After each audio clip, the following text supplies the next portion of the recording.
What's up guys, welcome back to the channel. Today I'm going to review the Eachine Twig. It has been out for a little while. We're going to talk about this quad, we're going to fly it, and we're also going to do a hardcore durability test on this one. I probably hit more branches with this quad than any other quad in 2019.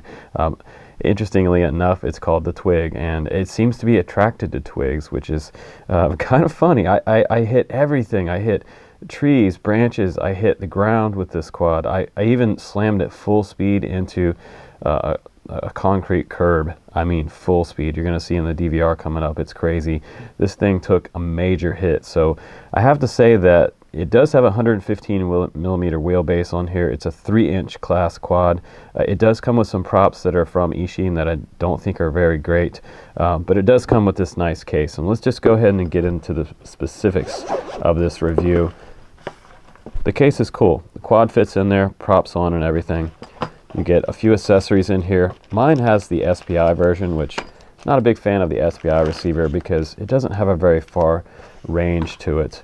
Now this is the quad. It does have the baby turtle on here, and it has the little dipole antenna. It's kind of a cheap Eachine dipole antenna, and honestly I would replace this as soon as you can with a Lumineer AX2 antenna. This has probably been one of my best antennas out there. They also make a micro version of this one, which I would suggest for this quad. And you want to get the UFL connector version or the IPEX version, not the MMCX version here. This one will not fit.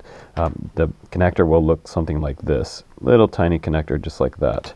You also get the OSD programmer in here, and there's been some talk about the baby turtle before not being able to get connected to the Wi-Fi. It has no Wi-Fi on here. It has to be done via the control board. So to change your frame rate resolution and things like that, that's what you have to do. This is not a 4K camera, but it is a very tiny camera in here. It's much smaller than the Caddx Tarsier micro cam. This is more of a nano camera, and it will record 1080p at 60 frames per second. So nice that they include that. And to be able to bind up your SPI receiver, they have some pretty decent instructions in here.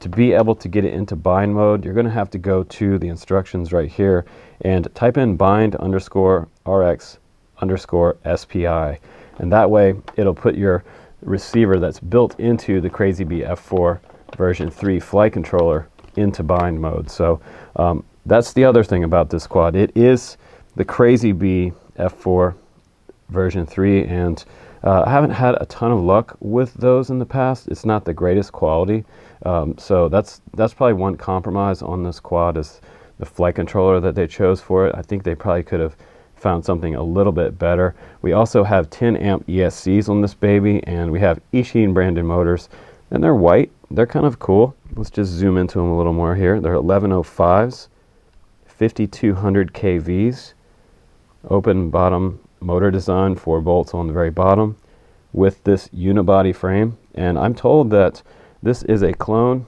I believe it was Heli Nation's frame. They actually have a Twig. So this is also called the Twig, not a toothpick, it's a Twig. We have an XT30 down here. And these battery straps, not a big fan of them. They should do away with these because they just kind of are a little bit too long, and they end up kind of coming up this direction and getting into your props on certain takeoffs. I also was hoping that they would have put some type of maybe heat shrink or maybe a little bit of a zip tie around these little wires right here going to the motors. You're going to need something to hold these down because they're a little bit long and they will get up into your props, and you'll have a problem there with separation. But there's that dipole again. It's just been disconnected after crashing. The canopy itself, let's talk about as far as the durability of the canopy. My canopy broke, and it broke right in the front, and it broke on that sidewalk crash. Concrete versus this type of plastic, it's not going to be durable. I mean, that's just, it is what it is right there, and I didn't expect it to do any better. I actually expected this frame to do way worse. Kind of an amazing thing. I thought I was going to have a broken baby turtle here. But if it was me, I probably would have tried to build this for this power setup. I might have gone and chose 1104s on these. You can still run up to 3S on 1104s, and you can still fly the 3-inch props on 1104s.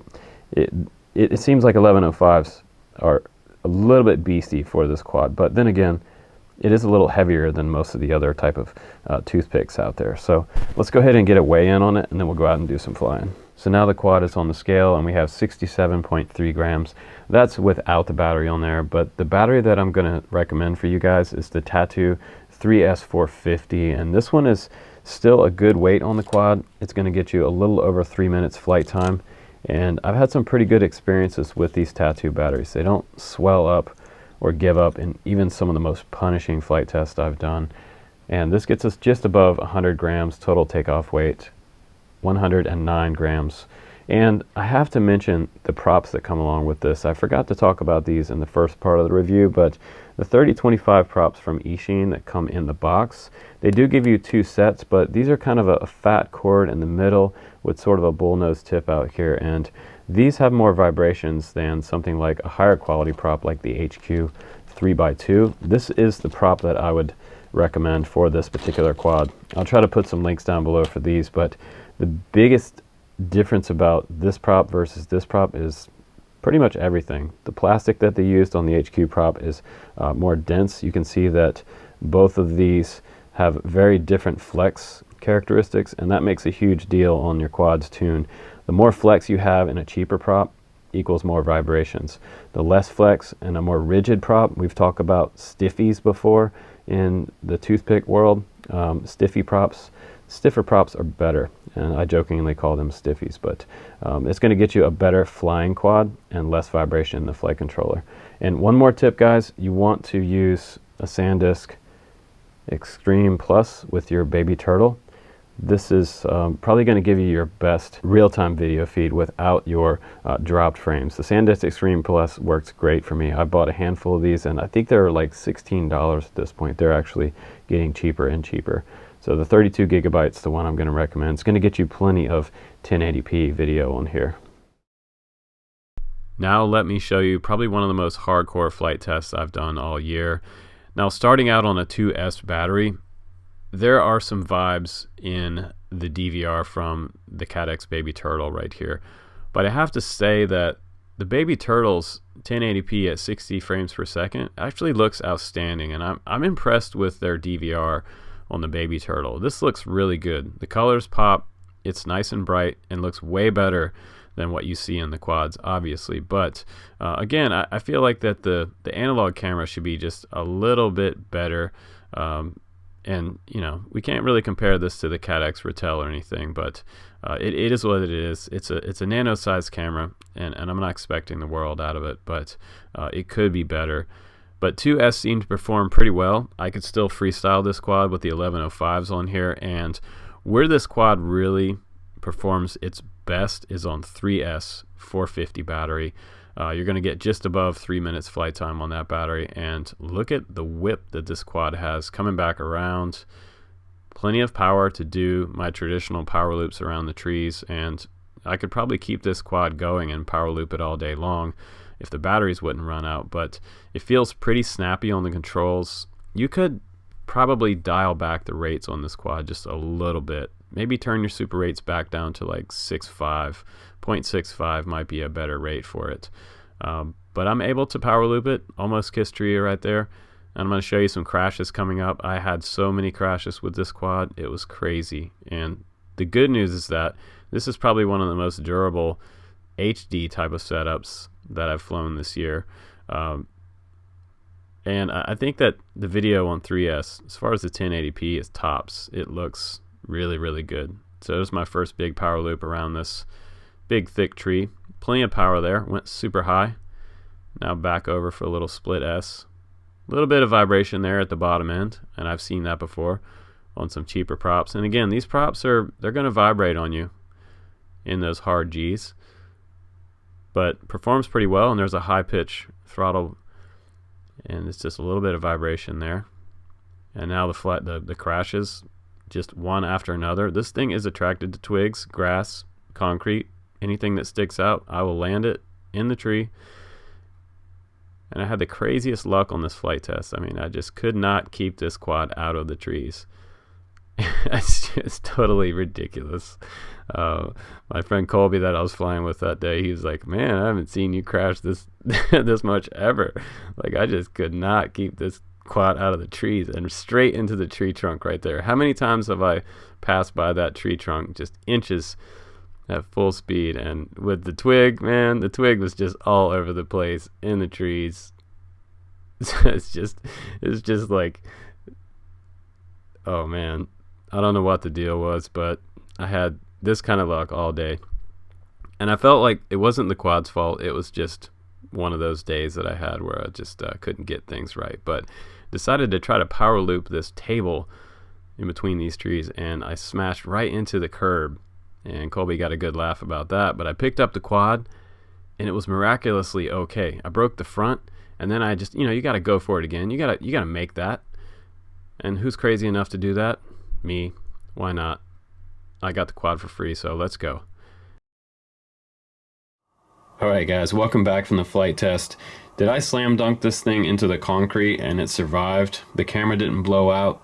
That was kind of an amazing flight test for me because I felt like I was being overly hard on this quad. I hit more branches with this quad and concrete in the same review than any other quad that I've reviewed this year. I mean, I really punished this quad to the point where I started to feel bad for it, how much I was abusing it. But in a review, you want to find out how durable something is, and sometimes on my channel I do some of the most hardcore durability tests of anybody out there. Well, mainly because I'm hard on stuff and I do crash like everyone else. I take chances. I see a gap and I increase the throttle. I don't slow down. I actually, it's all in or nothing. And sometimes the quad pays for that. But in this instance, the durability factor on this is kind of a 5 out of 5. Even though I broke this front part of the post right here, the quad still flew.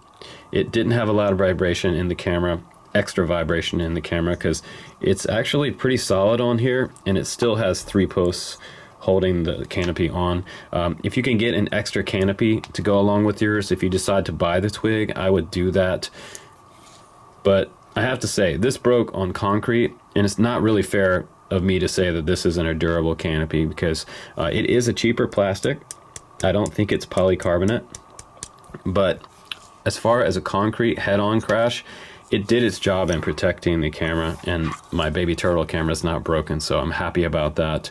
Also, the frame took some hardcore hits right here, just a little bit of damage right here on the front on that motor bumper, but the motor bumpers did a good job. There's a little bit of kind of a slight split right there in the front, but everything held up really well. The structure of the frame, even if it is a clone, holds up really well to crashes. It has 1 strut support in the front and 2 in the back right here with the crossbar in the front and the back, and on the sides from the bottom. And I forgot to mention that these are plug-and-play motors, by the way, so no solder motors right there. And everything else up here plugs in as well. But the UFL connector popped off right here. As you can see, that's hanging loose. And I would recommend just putting a little bit of hot glue right there on top of that to hold it down before you go out and do your first flight. And I also chopped off the top of this dipole antenna, so you'll want to maybe zip tie this off somehow. Make an extra hole back here and bring a zip tie up off the top of the quad to keep it vertical and not flying down into these props. But once you change out the props, you fly with the HQs, and using a high bitrate SD card, like something like the Extreme Plus from SanDisk, is probably going to get you a pretty decent experience for your videos. But yeah, ditch these props and go with the HQs, and you'll have a nice flying quad. So I'm going to have to rate this one in at around 4.2 out of 5. Not a super high score, but not a super low score either. It's not under 4.0. I think that if you did just a few changes on this quad, new props, and a different type of dipole on there, and you'll have actually a quite nice flying quad and a pretty nice setup. So and what's extra cool is you get a decent case along with it too. So thanks again for watching my reviews, guys. This has been probably one of the most crazy crash test, flight test I've done all year, and I gotta say, I had fun with the Twig, and it's so durable. Take care, guys. I'll see you on the next one.